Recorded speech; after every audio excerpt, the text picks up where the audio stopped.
할렐루야. 올 한 해 우리 안에는 크고 작은 많은 일들이 있었습니다. 말 그대로 다사다난했던 한 해였습니다. 우리는 지난 3년 동안 코로나로 인해 많은 어려움을 겪었습니다. 코로나가 이렇게 우리 삶에 직접적인 영향을 미칠 줄 아무도 몰랐습니다.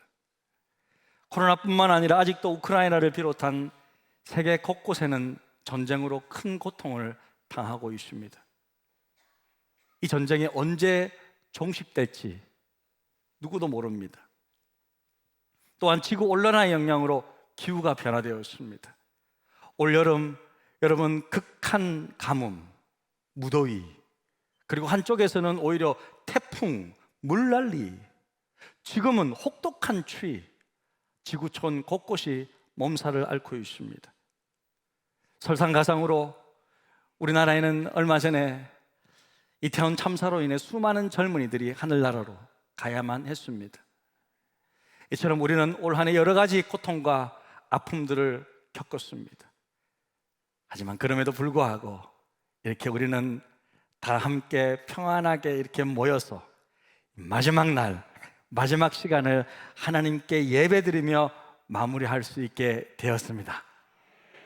여기까지, 지금까지 지낼 수 있었던 모든 것 정말 하나님의 은혜 때문이었습니다. 우리 믿음의 어르신들 정말 신방 가서 예배를 함께 드려보면, 목사님 정말 하루하루 하나님의 은혜 때문입니다. 하나님의 은혜가 아니면 저 하루도 살 수 없었습니다. 그런 고백들 하는데 정말 저도 그렇습니다. 하나님의 은혜가 아니었으면 하루도 살 수 없는 존재라는 것을 제가 하나님 앞에 믿음으로 고백합니다. 2022년을 크고 작은 어려움과 고통 속에서 보내었던 우리 모든 성도들에게 오늘 우리 하나님은 이렇게 말씀으로 위로해 주십니다. 3절인데요, 찬송하리로다. 그는 우리 주 예수 그리스도의 하나님이시요 자비의 아버지시요 모든 위로의 하나님이시며, 모든 위로의 하나님이시며, 예수 그리스도의 하나님, 우리 아버지 하나님은 모든 위로의 하나님이 되십니다. 모든 위로의 하나님이 되시는 거예요. 위로는요, 환난이나 고통이나 어려움을 전제로 하는 것이죠. 고통 없는 사람한테 여러분 위로는 필요 없을 것입니다. 하지만 환난과 고통 속에 있는 자들에게는 위로가 필요합니다. 도움이 필요합니다. 기도가 필요합니다. 사랑과 관심이 필요한 것입니다. 오늘 우리 하나님은요, 자기 자신을 소개할 때 나는 모든 위로의 하나님이라고 소개하죠. 자신을 향해서 그렇게 알려주시는 거예요. 여러분, 모든 위로의 하나님이라는 의미가 뭘까? 그것은요, 하나님은요 우리의 모든 종류의 고통과 환난을 다 알고 계시고, 그리고 각 사람의 그 고통의 정도와 크기에 따라 각 사람에게 가장 알맞은 방법으로 위로해 주시는 하나님이라는 것을 말하는 거예요. 우리의 모든 종류의 환난을 다 알고 있다는 거예요. 그리고 그 사람에 맞게끔 딱 위로해 주신다는 뜻입니다. 사랑하는 성도 여러분, 우리가 믿는 하나님은 모든 위로의 하나님이 되셔서 여러분의 모든 고통과 어려움을 다 알고 계시고, 여러분이 당한 시험을 능히 감당할 수 있게 해주시는 분이십니다. 여러분, 우리 하나님이요, 이처럼 우리를 향한 모든 위로의 하나님이 되실 수 있는 이유는 우리 하나님께서 자비의 아버지가 되시기 때문에요. 자비의 아버지. 자비심이 많은 아버지가 있다면요, 자식들 잘못했다고 무조건 야단치지 않을 것입니다. 자비의 아버지는 어떤 잘못을 저지르고 어떤 어려움에 빠졌을지라도 자식을 불쌍히 여기는 마음이 있을 거예요. 그리고 어려움을 이겨낼 수 있도록 도와줄 것입니다. 하나님은 우리에게 자비의 아버지가 되어주시는 거예요. 하나님은요, 우리가 어려움과 갈등에 빠진 것을 못 본 채 하시는 분이 아니라 어떤 어려움이든지 도우시며 건져내기를 원하시는 거예요. 이사야서를 보면요, 이스라엘 백성들이 죄와 심판으로 완전히 절망해버렸어요. 완전히 자기 나라가 다 망했다고, 끝났다고 다 말했습니다. 그때 하나님이 찾아가십니다. 하나님은 더 이상 그렇게 완전 자포자기하고 그냥 끝났다고 생각하니까요, 그때 하나님은 더 이상 비난하지 않으세요. 더 이상 야단치지 않으십니다. 하나님은 그들에게 이렇게 말씀하십니다. 너희 하나님이 이르시되 너희는 위로하라. 내 백성을 위로하라. 자비로운 우리 아버지 하나님은요, 죄와 심판으로 소망 없는 자기 백성들을 위로하고 또 위로하고 또 위로해 주시는 분이십니다. 이번에요, 저희 둘째 딸 예지가 이 무릎 연골, 이 반월판이라고 이 지탱하는 그것이 다 찢어지고 십자 인대가 완전히 끊어져 버렸어요. 2달 동안 그런 줄도 모르고 있습니다. 한국에서 급히 수술하게 되었는데 언제 때문에 마음이 안 좋았죠. 힘들었죠. 그러니까 뭐 매사에 힘이 있을 리가 없습니다. 계단을 내려오다가 부주의로 잘못 딛게 되어서 크게 다친 것입니다. 그것은 분명 우리 딸아이의 부주의 때문에 생겼죠. 하지만 저 아내는요, 딸의 부주의를 야단치지 않았어요. 오히려 아파하는 제 딸이 너무 불쌍하고 안타까워서 우리 마음이 더욱 아팠습니다. 저는 그렇게 자비로운 아버지가 아니라 그냥 보통 아빠인데, 아이를 키우는 부모로서 자녀에게 대한 긍휼을 갖는 것 자연스러운 것이었습니다. 하지만요, 우리 하나님은요, 그냥 보통의 아빠, 그냥 보통의 아버지가 아니라 자비로운 아버지래요. 자비로운 아버지래요. 그래서 우리가 슬퍼할 때 함께 슬퍼하십니다. 우리가 고통받을 때 그 고통으로 인해 더욱 마음 아파하십니다. 그래서 우리의 고난이 큰 만큼 말씀해 보니까 하나님의 위로도 더욱 크게 받는다고 말하고 있어요. 5절인데요, 우리 함께 한번 읽겠습니다. 그리스도의 고난이 우리에게 넘친 것 같이 우리가 받는 위로도 그리스도로 말미암아 넘치는도다. 그러니까 고난이 큰 만큼 하나님의 위로도 더욱 넘친다, 더욱 넘치게 받는다고 말씀해 주고 있는 것입니다. 여러분, 한국의 의료제도 좋은 거 다 아시죠? 예? 미국이요, 선진국이라고 하지만요, 의료 체계는 그렇지 않는 것 같아요. 아파도 신속하게 치료받기가 어렵습니다. 만약에 딸이 무릎을 다친 뒤로 곧바로 MRI를 좀 찍어주고 그냥 상태를 신속하게 파악했다면 이렇게까지 큰 수술이 안 됐을 것 같아요. 그런데 미국에서는요, 웬만하면요 MRI 안 찍어줘요. 저하고 아내는요, 미국에서 15년 동안 살았는데요, MRI는 뭐 생각지도 못하고 엑스레이도 한번 못 찍어봤어요. 웬만큼 아파서는 뭐 그냥 견뎌야 돼요. 응? 그런데 하나님의 은혜로 이번에 강남 밑에 있는 강남 고려병원, 제가 이번에 어려움을 당해보니까 옆에 있는 저 강남 고려병원이 이렇게 좋은 병원인 줄 몰랐어요. 네? 딸아이가 검사를 받자마자 MRI를 찍고 곧바로 그 다음날 수술할 수 있게 해줬어요. 아마 내가 대형 병원에 큰 병원 갔더라면 아마 그게 힘들었을 거예요. 네? 예지 담당 원장님은요, 삼성 의료원에서 오신 분이시죠. 미국에서 정말 좋은 의과대학을 나오셔서 그런지 딸에게 영어로 다 설명을 해주시고, 와, 실력 있는 분이셨어요. 수술을 잘 하시는 유능한 분이셨습니다. 쉽지 않은 수술이었는데 성공적으로 잘 마치고 천사 같은 병원이에요. 우리 가족을 위해 모든 배려를 다해 주었습니다.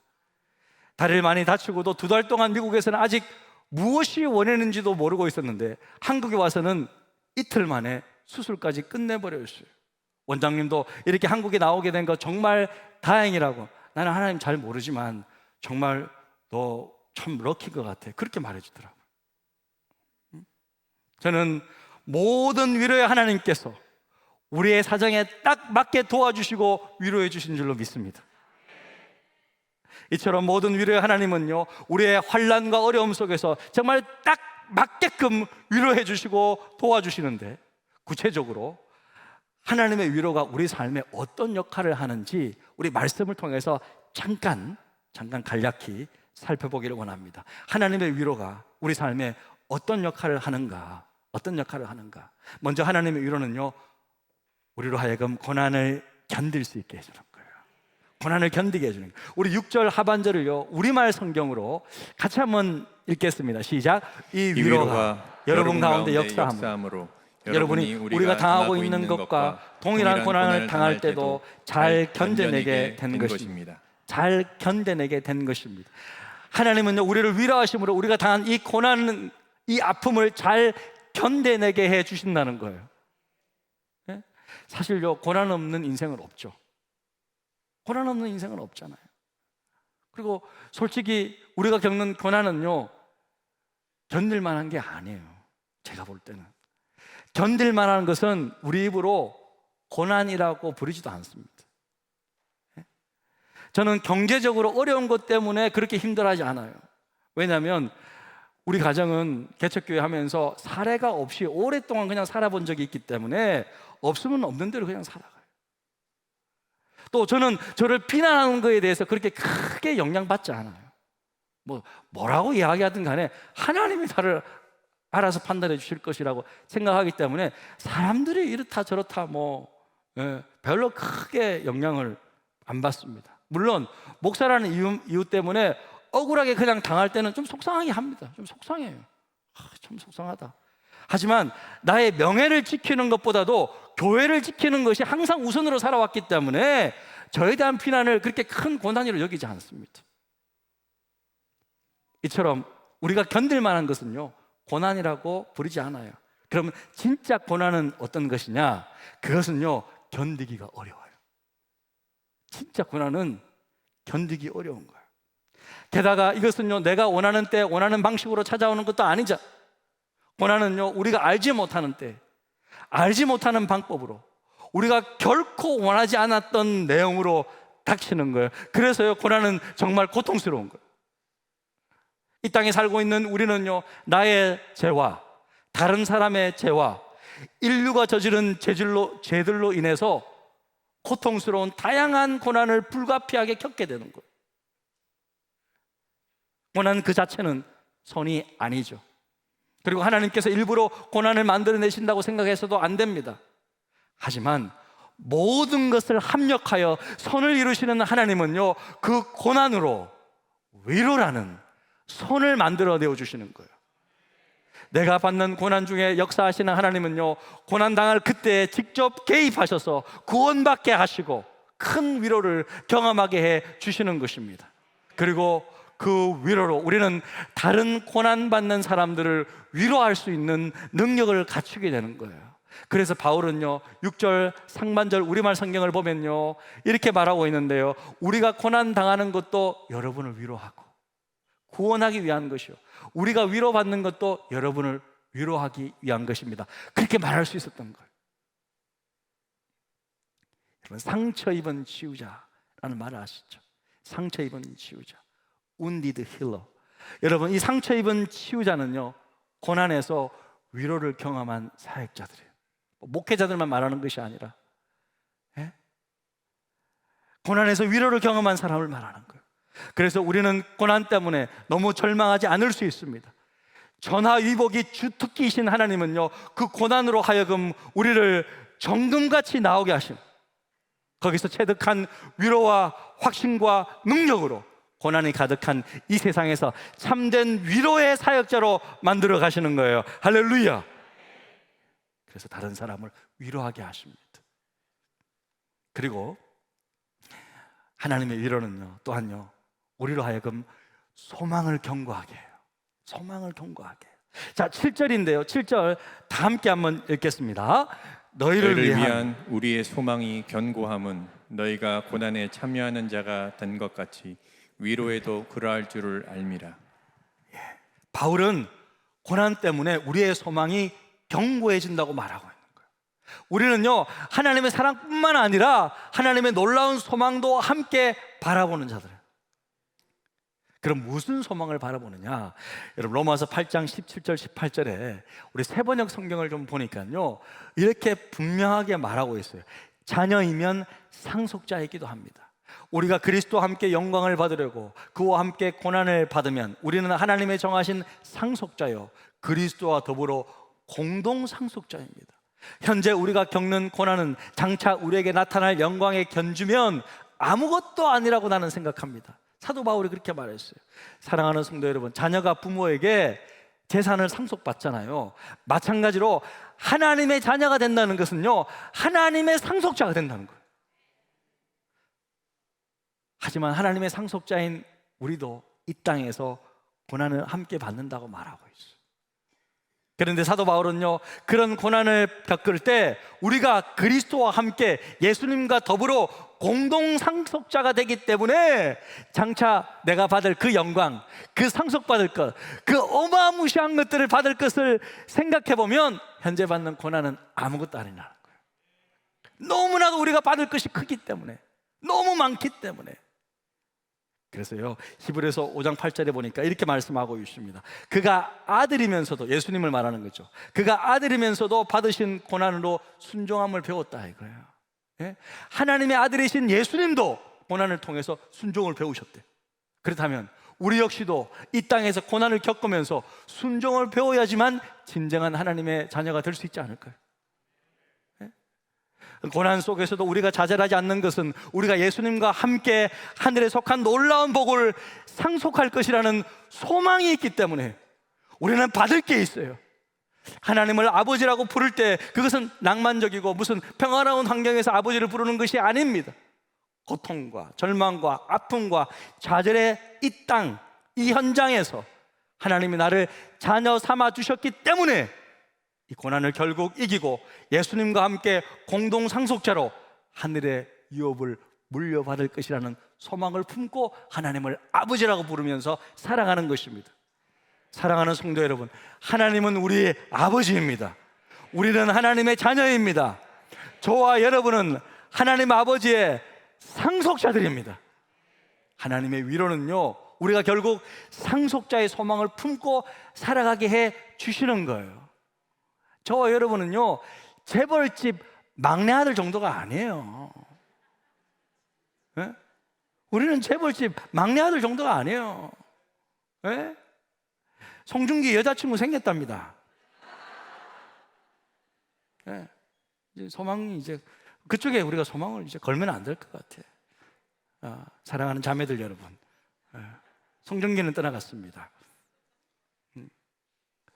이 땅에서 우리가 뭐 시시하게 돈 몇 푼 받는 그런 상속자가 아니라는 거예요. 우리는요, 하늘나라를 상속받습니다. 진짜 여러분, 이게 무슨 체면도 아니고 무슨 쇼도 아니고 우리는요, 하늘나라를 상속받는 거예요. 와, 하나님 아버지와 함께 그 하나님 나라를 다스리며 주와 함께 다스리고 통치하게 될 것입니다. 이 소망이 있기 때문에 우리는 오늘도 고난을 기꺼이 이겨낼 수 있는 것입니다. 할렐루야. 우리는 상속자들이에요. 상속자들. 저는 많이 받고 싶어요. 끝으로 하나님의 위로는요, 오직 우리로 하여금 하나님만 의지하게 만들어요. 하나님만 의지하게 만들어요. 자, 우리 8, 9절인데, 자, 중요한 말씀인데 우리 같이 읽겠습니다. 형제들아, 우리가 아시아에서 당한 환난을 너희가 모르기를 원치 아니하노니 힘에 겹도록 심한 고난을 당하여 살 소망까지 끊어지고 우리는 우리 자신이 사형 선고를 받은 줄 알았으니 이는 우리로 자기를 의지하지 말고 오직 죽은 자를 다시 살리시는 하나님만 의지하게 하심이라. 바울은요, 복음 때문에요, 아시아에서 너무나도 큰 환난과 고통을 당하였어요. 그냥 살 소망이 끊어져 버렸대요. 살고 싶은 마음이 그냥 끊어져 버렸대요. 사형 선고를 받을 것 같았대요. 얼마나 힘들었으면. 얼마나 힘들었으면. 여러분, 사형 선고를 받으면 어떻게 돼요? 살고 싶어도 더 이상 살 수 없잖아요. 그러니까 그런 심정이었다는 거예요. 바울과 동력자들은 너무나도 큰 고통과 아픔을 당했기에 그냥 죽는 줄 알았대요. 아이들이 죽는구나.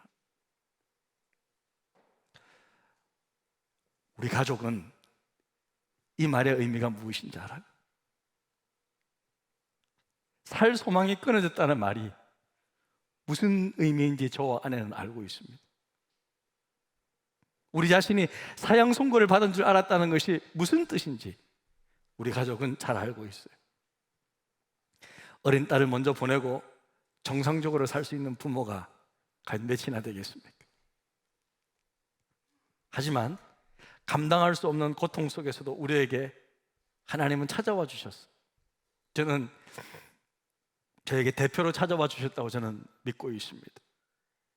저는 아직도 하나님께 너무 감사할 수밖에 없는 이유는요, 하나님이 잠시나마 우리 큰딸 예레미야의 음성을 제가 직접 듣게 해 주었고, 예레미야의 환한 웃는 모습을 직접 보게 해 주신 것, 그것이 얼마나 큰 하나님의 위로가 되는지 모릅니다.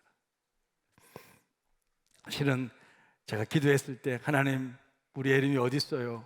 라고 기도했을 때 내 품에 있다라고 하나님이 말씀해 주셨거든요. 그런데 그게 힘들더라고요. 그래도 힘들더라고요. 그래서 그런지 하나님이 우리 딸의 음성을 듣게 주었잖아요. 제가 그때 간증했듯이.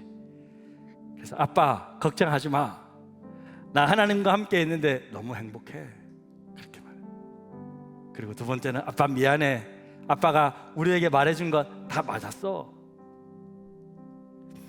그리고 아빠, 하나님이 아빠 하는 일이 너무 중요한 일이래, 열심히 해. 그러면서 제 앞에서 예레미야 나 너 너무 보고 싶어, 그렇게 말했을 때 환하게 웃어주고 서서히 사라져 갔습니다. 저는 하나님께서 저에게 딱 맞는 방법으로, 만약 그때 제가 보지 못했다면, 제가 딸의 음성을 듣지 못했다면 제가 지금 어땠을까? 어떻게 살고 있을까? 그런 생각을 해봅니다. 저는 하나님께서 저에게 딱 맞는 방법으로 딸의 음성을 들려주었던 그 하나님의 위로를 평생 잊을 수 없을 것입니다. 그래서 저는 오직 죽은 자를 다시 살리시는 하나님만 의지하게 되었습니다. 저는 오직 하나님만 의지합니다. 저와 아내는요, 오직 하나님만 신뢰합니다. 우리 가족들은 오직 하나님만 섬길 것입니다. 저는 사람을 사랑합니다. 하지만 사람을 신뢰하지는 않습니다. 결국 하나님은 극심한 고난 중에 위로를 통하여 우리로 하여금 오직 하나님만 의지하게 하십니다. 오직 하나님만 바라보며 하나님만 신뢰하며 살아가게 하시는 거예요. 그리고요, 하나님만 바라보면, 하나님만 의지하면요, 우리는 다시 건짐받아요. 다시 살아나는 거예요. 그래서 10절에 보니까 그가 이같이 큰 사망에서 우리를 건지셨고 또 건지실 것이며 이후에도 건지시기를 그에게 바라노라. 할렐루야. 결국 하나님이 이 고난으로부터 건져내실 것입니다. 결국 이기게 하실 것입니다. 결국 승리를 안겨주실 것입니다. 사랑하는 성도 여러분, 말씀을 마칩니다. 올 한 해 우리 크고 작은 고난들 있었습니다. 하지만 그 고난 속에서도 하나님의 위로가 또 함께 있었습니다. 모든 위로의 하나님께서 우리에게 가장 맞는 방법으로 위로해 주심으로 결국 이겨낼 수 있게 해 주셨습니다. 이 하나님의 위로가 올 한 해 마무리하는 이때에 저와 여러분 가슴 속에 가득하기를 주님의 이름으로 축복합니다. 우리 이 찬양 함께 찬양하면서 기도했으면 좋겠는데요, 우리 서로를 바라보면서